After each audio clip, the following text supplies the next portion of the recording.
ایران اور سعودی عرب قریب تو آ گئے ہیں، مگر گزرے 7 سال ان دو ممالک کے مابین انتہائی کشیدہ رہے ہیں، اور اس کشیدگی کی وجہ صرف شیعہ سنی سپلٹ نہیں ہے، اور بہت سی وجوہات ہیں، بہت سے واقعات ہیں جو کہ ایران اور سعودی عرب کے اس تناؤ کو، اس 7 سالہ تناؤ کو ڈیفائن کرتے ہیں۔ کوشش کرتا ہوں کہ اگلے چند لمحات لے کے ان واقعات کو آپ کے سامنے رکھوں جو پچھلے 7 سال سے ایران اور سعودی عرب کی کشیدگی کا باعث بن رہے ہیں۔ یہ کہانی دراصل 7 سال کی نہیں ہے، بلکہ 2011 سے شروع ہوتی ہے۔ ناظرین، سال 2011 میں جب بحرین میں عرب سپرنگ پروٹیسٹ چل رہے تھے تو سعودی عرب نے ان پروٹیسٹ کے پیچھے ایران کے ہونے کا الزام عائد کیا تھا۔ ایران نے اس الزام کی تردید تو کی تھی، لیکن سعودی عرب اپنے اس موقف پہ قائم تھا۔ پھر 2011 میں ہی شام میں جاری جنگ، جس میں ایران نے بشار الاسد کو سپورٹ کیا تھا اور سعودی عرب نے ان سنی باغیوں کو سپورٹ کیا تھا جو بشار الاسد کے خلاف لڑ رہے تھے۔ پھر آ جاتے ہیں سال 2015 پہ، جب یمن میں جاری جنگ، جس میں ایران حوثی باغیوں کو سپورٹ کرتا رہا ہے، اس میں سعودی عرب نے یمن کی انٹرنیشنلی ریکگنائزڈ گورنمنٹ کو سپورٹ کیا تھا۔ ظاہر ہے جنگ کی کیفیت میں جب دونوں سائیڈ اپنی پراکسیز کو لے کے آمنے سامنے آئی تھیں تو سعودی عرب اور ایران کا تنازع مزید شدت اختیار کر گیا تھا۔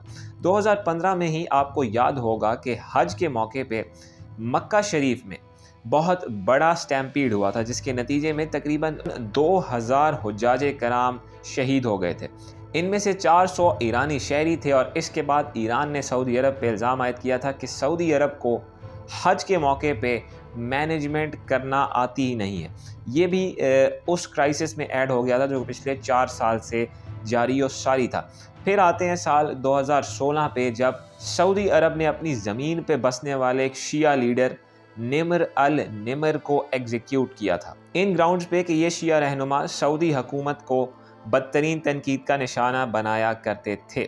ناظرین، اس کے نتیجے میں معاملات اتنے تلخ ہو گئے تھے کہ ریاض نے تہران کے ساتھ مکمل طور پہ تعلقات کٹ آف کر دیے۔ پھر سال 2017 میں ایک اور بڑا واقعہ پیش آتا ہے، جب جون 2017 میں سعودی عرب، بحرین، UAE اور مصر قطر پہ ایک بلاکیڈ امپوز کرتے ہیں، پابندی امپوز کرتے ہیں، جس کی وجہ یہ ہوتی ہے کہ ان مملکتوں کا ماننا ہوتا ہے کہ یہ ملک یعنی قطر ایران کے بہت زیادہ قریب ہے۔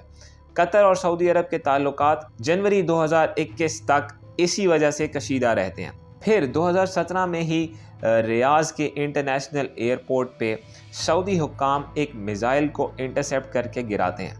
جب تحقیق کی جاتی ہے تو سعودی حکام یہ بیان لے کے سامنے آتے ہیں کہ اس واقعے کے پیچھے، ریاض انٹرنیشنل ایئرپورٹ کو ہٹ کرنے کے واقعے کے پیچھے، کوشش کے پیچھے ایران کے حوثی باغی ہیں جو یمن میں پائے جاتے ہیں۔ اس کے بعد ذکر کرتے ہیں 2018 میں ڈونلڈ ٹرمپ کے اس نیوکلیئر ڈیل سے بیک آؤٹ کر جانے پہ، جس پہ سعودی عرب انتہائی خوش ہوتا ہے اور ایران انتہائی ناراض۔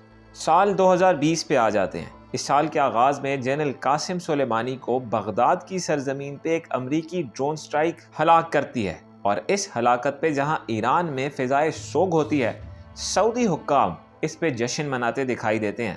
1.5 سال کے جمود کے بعد بغداد یعنی عراق کا دارالحکومت بغداد ایران اور سعودی عرب کو آفر کرتا ہے کہ یہاں بیٹھ کے ڈائریکٹ ٹاکس میں انگیج ہوں، اور اپریل 2021 میں پہلی بار ایران اور سعودی عرب براہ راست میز پہ بیٹھتے ہیں۔